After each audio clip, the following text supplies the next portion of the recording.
a car part that costs 57 cents. General Motors had it in their hands. They looked at it, ran the numbers, and put it back on the shelf. From 2003 to 2014, 124 people lost their lives in cars that had that part installed. This is not a story about bad luck.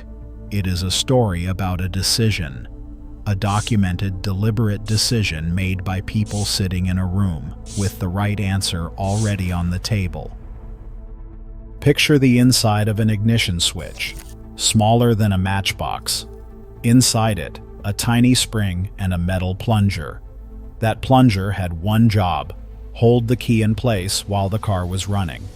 The engineers at GM specified that the spring needed to produce at least 15 Newton-centimeters of force to do that safely.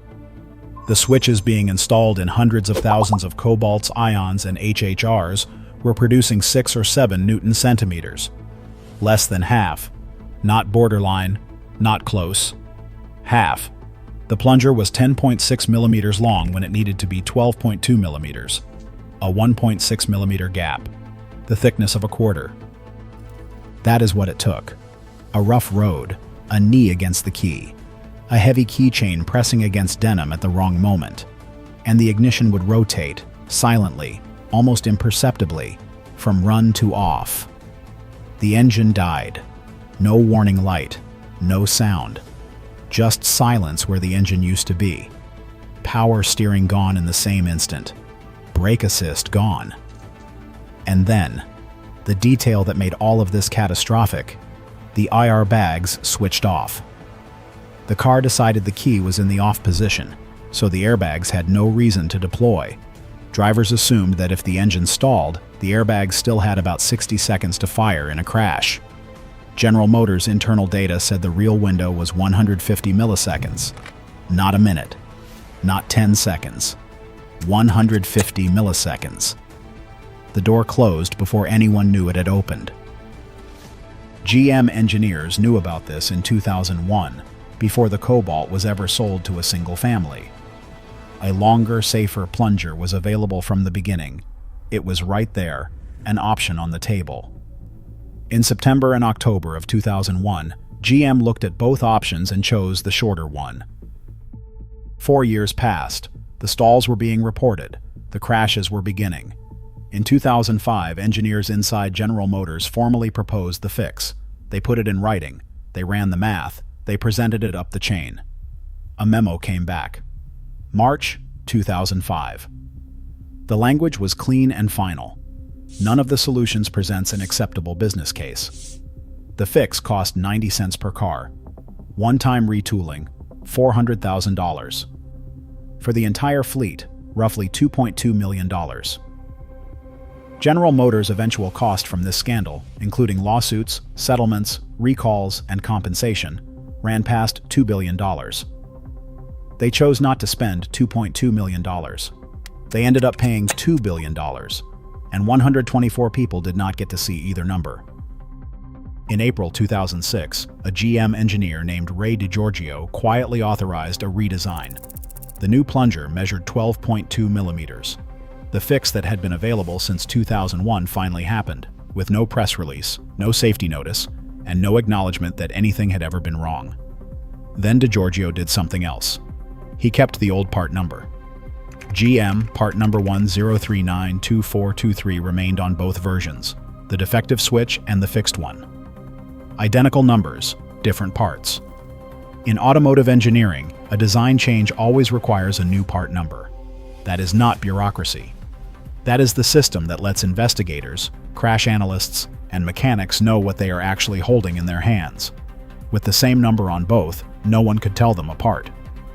When GM's own safety team in 2009 noticed that newer vehicles were stalling less, they found no hardware difference, because the numbers matched. DeGiorgio, when asked directly, told investigators the switch had never been changed. The truth surfaced only because of a man named Lance Cooper, an attorney representing a family in Georgia. He hired a forensic engineer named Mark Hood. Hood drove to salvage yards. He pulled switches out of wrecked cars. He disassembled them on a workbench and measured the plungers with calipers. That is how a decade-long concealment ended. Not with a whistleblower, not with a regulator, with a man in a salvage yard, measuring metal with his hands. Inside General Motors offices, employees had been trained on what not to write in documents. The banned word list included safety, defect, dangerous, problem, and failed. It also banned Titanic, Hindenburg, Death Trap, and Widowmaker. The ignition switch issue had been officially classified not as a safety defect, but as a customer convenience issue. Someone typed those words. Someone approved them. Someone sent them down the chain, and people read them and nodded. The GM nod. That is what the internal investigation called it. Everyone agreed in the meeting, everyone left the room, and nothing happened. Arms crossed, pointing at each other. No one responsible. No one in charge. Just a switch in millions of cars, and a spring too weak to hold. General Motors issued the first recall on February 13, 2014. 13 years after engineers first identified the problem. The Feinberg Compensation Fund confirmed 124 casualties and 275 injuries. General Motors paid over $2 billion across settlements, fines, and legal costs. 15 employees were fired. No individual faced criminal prosecution. U.S. Attorney Preet Bharara stood at a podium and said, "They let the public down. They did not tell the truth." Brooke Melton took her Cobalt to the dealer the day before the crash, complaining the engine kept shutting off while she was driving. She got the car back. She did not make it through the next day. It was her 29th birthday. Police said she had been going too fast. Her father said the car had taken his daughter. He was right. Part number 10392423. A plunger 1.6 millimeters too short. 57 cents. The 2005 memo called it commercially unacceptable. The 124 families received at least $1 million each. Someone ran that calculation in 2005. They just decided the answer was someone else's problem. Here is the part that keeps sitting with me. The Valukas report, General Motors' own internal investigation, concluded there was no deliberate cover-up at the executive level. Incompetence? Yes. Neglect? Yes. But not intent. And maybe that is technically true. Maybe no single executive sat down and decided 124 people should be put at risk to protect a 57-cent margin. Maybe it really was just committees deflecting to other committees, banned words typed by compliance teams, a part number kept identical by one mid-level engineer who then lied about it under oath.